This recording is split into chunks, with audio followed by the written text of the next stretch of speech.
ఒక మాజీ ముఖ్యమంత్రి సతీమణి గురించి మనకెందుకు? మన ప్రత్యర్థి ఎవరు? రోజా గారు. రోజా గారి గురించే కదా మీరు గతంలో మాట్లాడేది.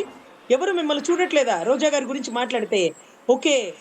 మిమ్మల్ని ఎవరైనా చూడడం కోసం మీరు భారతమ్మ గారి పేరుని ప్రస్తావిస్తారా? భారతమ్మ గారిని అడ్డగాడిద అని సంబోధించేస్తారా? తప్పు గదా! వాళ్ళు ఊరుకుంటారా? వాళ్ళకెంత బాధ కలుగుతది? వాళ్ళనే కాదు మనకనే బాధ ఉండదా?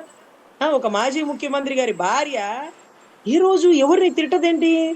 వాళ్ళ భర్త జైల్‌లో 16 నెలలున్నాడు. ఎవరి వల్ల? ఏ పార్టీ వల్ల? ఏంటి మాట్లాడదేంటి అంటే, ఏమో కానీ ఏమవుతది? ఏమవుతది? జగనన్న అన్నిటికి తట్టుకుంటాడు, నిలబడతాడు. అంత మాత్రానికి మనం మహిళల గురించి మాట్లాడి, మనం కూడా ఒక మహిళలమే. మనకి ఇద్దరు బిడ్డలున్నారు. మన ఇంట్లో కూడా ఆడబిడ్డలున్నారు. అంటూ చక్కని హుందాతత్వంతో ఆవిడ పెట్టిన వీడియో ఒకటి చూస్తున్నాను సార్. అంటే ఆవిడ మాట్లాడిన వీడియోని ఇప్పుడు హల్చల్ చేస్తున్నారు. అంత హుందాతత్వమైనటువంటి బూనమ్మ గాని, భారతమ్మ గాని వీళ్ళ గురించి మనం ఎందుకు మాట్లాడాలా? వాళ్ళెవరిని బూతులు తిట్టరే, అన్నీ ఉన్న విస్తరాకు అణిగిమణిగి ఉంటది. ఏమీ లేనిదే ఎగిరెగిరి పడిద్ది. అంటే ఎగిరెగిరి ఎందుకు పడుతుంది? దేనికోసం? ప్రచారం కోసమా? పబ్లిసిటీ కోసమా? పదవి కోసమా? మనకెందుకు? మనం మాట్లాడదాం. సబ్జెక్ట్ మాట్లాడదాం. విడుదల రజనీ గారి గురించి గతంలో టీడీపీ సోషల్ మీడియా సజ్జల గారిని తీసుకొని అదేంటి చీరాల రిసార్ట్‌కెళ్ళినాడు అని మాట్లాడినాడే తప్పు గదా! ఒక కమ్యూనిస్టు భావాలు గలున్న వ్యక్తి సజ్జల గారు. ఎక్కడో రాజకీయంలో టీడీపీ వాళ్ళ వల్ల ఇబ్బంది పడి బయటకొచ్చి జగనన్న ఈరోజు ఒక హోమ్ మినిస్టర్ స్థాయికిచ్చి కూర్చోబెడితే కన్నీటి పర్యంతమై స్టేజ్ మీద కూడా మాట్లాడినటువంటి పరిస్థితి. మీ రుణం తీర్చుకోలేము అంటూ ఈరోజు రోజా గారు గాని, రజనీ గారు గాని గతంలో అక్కడ ఎదుర్కొన్న ఇబ్బందులండి. అక్కడ ఎదుర్కొన్న ఇబ్బందులు ఇక్కడ ఈయన స్వాగతించడం, ప్రముఖ స్థానాన్ని కల్పించడం వారికి నిజంగా చాలా సంతోషంగా ఉంటుంది గదా! కష్టపడే వారికి దానికి తగ్గ ఫలితాన్ని ఎవరిస్తే వారు అందు. సో, ఇటువంటి పరిస్థితుల్లో ఒకరి గురించి ఒకరు అనుచిత వ్యాఖ్యలు చేసుకోకుండా హుందాతత్వంతో రాజకీయం చేద్దాం. రాజకీయంలో మహిళలు తీసుకురావద్దు. నిన్న టీవీ డిబేట్‌లో కూడా వైసీపీ వాళ్ళే పెంచి పోషిస్తారు. ఇలా మహిళల్ని దూషించడం అన్నారండి. నాకప్పుడు గుర్తొచ్చింది. 1983 85 తెలుగుదేశం పార్టీ పెట్టిన సంవత్సరం నాకు గుర్తులేదు. అయితే అప్పట్లో లక్ష్మీ పార్వతి గారి గురించి అనుచిత వ్యాఖ్యలు చేసింది అదే టీడీపీ సోషల్ మీడియా. అప్పుడు సోషల్ ఫస్టు మీడియా లేదుగా మేడం. అంటే వారిక ఏకంగా బయటకొచ్చి పబ్లిక్ మీటింగ్‌లో ఆమది అని మాట్లాడింది. అంటే మహిళలని కించపరుస్తూ ఉండే సంప్రదాయాన్ని మొట్టమొదటగా లేవనెత్తింది టీడీపీ లక్ష్మీ పార్వతి గారు. దానికి సంబంధించిన విక్టిమ్. ఒకవేళ లక్ష్మీ పార్వతి గారు మోసం చేసినారంటే ఎవరు మోసపోమన్నారు ఎన్టీ రామారావు గారిని? ఇప్పుడు నరేంద్ర మోడీ గారు కూడా భార్యకు దూరంగా ఉన్నారు. ఎవరన్నా ఆయన్ని మోసం చేస్తారా? ఎవరి చేతుల్లో ఆయన మోసపోతారా? పోరు కదా! అదే మాదిరిగా ఎన్టీ రామారావు గారి భార్య చనిపోయింది. చాలా సంవత్సరాల క్రితమే చనిపోయింది. కళ్ళ ముందు కూతురు, అల్లుడు, బిడ్డలు అందరూ ఉన్నారు. వీళ్ళందరిని దాటుకొని ఒక మహిళ ఎన్టీ రామారావు గారి దాకా వెళ్ళింది అంటే, ఇక్కడ చుట్టుపక్కల ఉండేటటువంటి బంధువులు, రక్త సంబంధికులు, కూతురు, అల్లుడు ఎవరు సరిగా పట్టించుకోలేదేమో, ఆవిడ పట్టించుకుందేమో, అతని మనసుని గెలుచుకుందేమో, అతను దగ్గర తీసుకోవడమే కాకుండా ఒక యదార్థానికి వివాహం కూడా చేసుకున్నాడు. లీగల్‌గా పెళ్లి గూడా చేసుకున్నాడు. ఈ రోజు కూడా ఎన్టీ రామారావు గారి రెండో భార్య అంటే లక్ష్మీ పార్వతి గారే వస్తారు. కానీ ఆయనకి సంబంధించిన ఏ విషయంలో కూడా వారు వీరి తల్లిగా భావించనక్కర్లేదులెండి. ఎలాగో భావించరు. వారి భార్యగానన్నా విలువివ్వాలిగా అంటే అలా కూడా ఇవ్వరు. వీరు మహిళల్ని గౌరవిస్తారు. ఆ! ఆవిడ వల్లే ఎన్టీ రామారావు గారు పాడైపోయారు. ఎందుకు? ఎవరు పాడైపోమన్నారు ఎన్టీ రామారావు గారిని? నట సార్వభౌముడు గదా! కళామ తల్లి ముద్దు బిడ్డ కదా! కొంచెం స్ట్రిక్ట్‌గా ఉండొచ్చు కదా! ఈ లక్ష్మీ పార్వతో, ఈ శివపార్వతి గారో ఎవరెవరొచ్చినా ఏమి చేయలేరు కదా!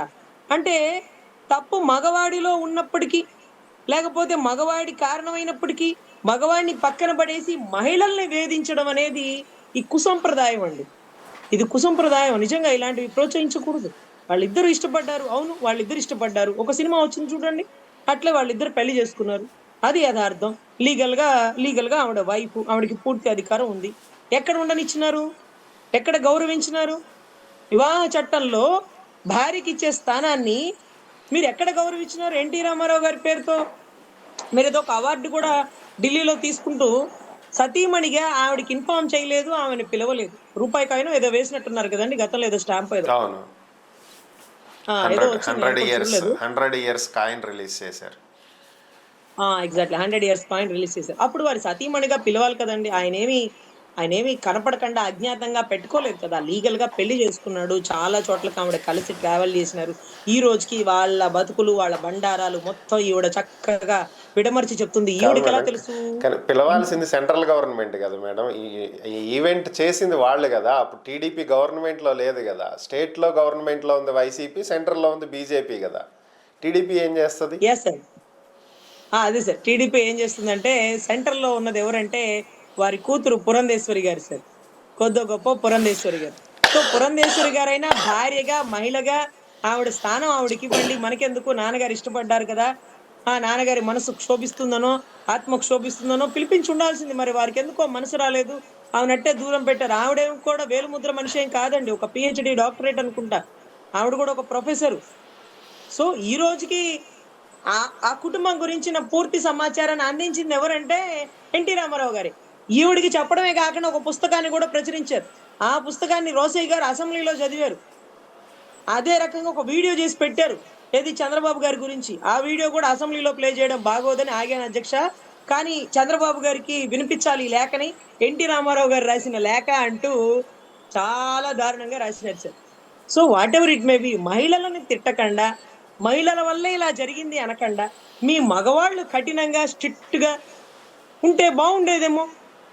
సో, అలా అనకండా ఇలా మహిళల్ని వేధించడాలు, మహిళల మీద అనుచిత వ్యాఖ్యలు చేయడాలు పూర్తిగా తప్పు సార్. రాజకీయంలో ఉన్న వాళ్ళని ప్రతి ఒక్కరిని స్వాగతిద్దాం. ఏ ఆడబిడ్డ వచ్చినా మన ఇంటి ఆడబిడ్డగానే భావించి వ్యక్తిగతంగా లేకుండా విధానాల మీద ప్రశ్నిస్తే బావుంటుందని మాలాంటి యువ రక్తం, యువ ఆడబిడ్డలు అందరూ కోరుకుంటున్నాం సార్. ఎందుకంటే ఇలా ఉంటేనే మేము రాగలుగుతాం రాజకీయాల్లో. ఒకళ్ళ మీద ఒకళ్ళు అలా నిందలేసుకుంటూ, వ్యక్తిగత దూషణలు చేసుకుంటే మాకు వద్దనిపిస్తుంది ఈ రాజకీయాలు. కరెక్ట్ కాదులే. మాకు సూట్ అవ్వవులే. ఇలాంటి అనుచిత వ్యాఖ్యలు మాకెందుకు అనే పరిస్థితికొస్తుంది సార్. సో, ఇది కరెక్ట్ కాదు. సుభాషిణి గారికి ఇమ్మీడియేట్‌గా పార్టీ నుంచి ఆవిడ ఒక లెటర్ ద్వారానో వాటెవర్ ఇట్ మే బి నేను అలా మాట్లాడకుండా ఉండాల్సింది అనేటటువంటి ఒక స్టేట్‌మెంట్ అయినా ఇమ్మీడియేట్‌గా ఇచ్చేస్తే బావుంటదని. ఆవిడ కూడా గతంలో ఎప్పుడు అలా మాట్లాడలేదు. రోజా గారు బోనమ్మ గారిని అన్నారని, ఏ టీడీపీ స్పోక్స్ పర్సన్ వచ్చి కూడా అంత అనుచిత వ్యాఖ్యలు చేయలేదు కానీ, మరీ జనసేన నెత్తినేసేసుకొని ఇంత అనుచిత వ్యాఖ్యలు అది కూడా జగన్ రెడ్డి గారి భార్య గురించి మాట్లాడడం. మరి బూనమ్మ గారిని అన్నప్పుడు ఏ టీడీపీ మహిళ బయటకొచ్చి ఇంత అనుచిత వ్యాఖ్యలు చేసినారండి? కాస్త బూసుకోమంటే ఒళ్ళంతా బూసుకుంటున్నట్టుగా జనసేన వాళ్ళు అతిగా చేస్తున్నారేమో అని అనిపించే పరిస్థితి రాష్ట్ర ప్రజలకి లేవనెత్తకండి. సో, సో, దయచేసి తప్పుని తప్పు అందాం. ఆవిడ మాట్లాడింది తప్పు అందాం.